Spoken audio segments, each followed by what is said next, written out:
Depuis ce mardi minuit, l'Inde est intégralement verrouillée.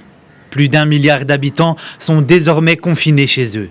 Dans les rues vides, le pépiement des oiseaux remplace l'habituel orchestre de klaxons et d'interjections.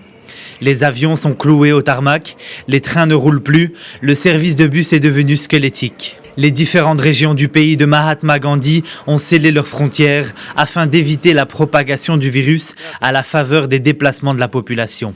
La deuxième nation la plus peuplée au monde est entrée dans un confinement de 3 semaines avec comme mot d'ordre « Rester à la maison ». Le Premier ministre Narendra Modi a annoncé cette décision quelques heures plus tôt dans un discours télévisé à la nation. Pour sauver l'Inde et chaque Indien, il y aura une interdiction totale de s'aventurer hors de vos maisons. Par conséquent, je vous demande de rester où que vous soyez dans le pays compte tenu de la situation actuelle. Un seul pas hors de chez vous peut ramener la maladie dans votre foyer. Selon les experts de la santé, un minimum de 3 semaines est le plus crucial pour briser le cycle de l'épidémie du coronavirus.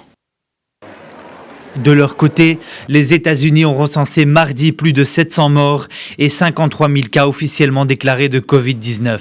Environ 40% de la population américaine est désormais confinée chez elle ou est sur le point de l'être, les restrictions variant d'un État à l'autre.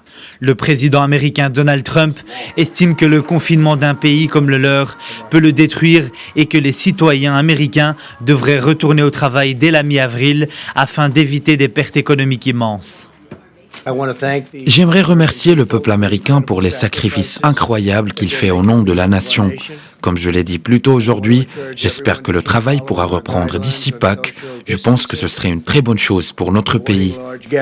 L'Organisation mondiale de la santé et le Conseil scientifique français estiment que le confinement est actuellement la seule stratégie réellement opérationnelle et indispensable afin de battre la pandémie du Covid-19 dans le monde.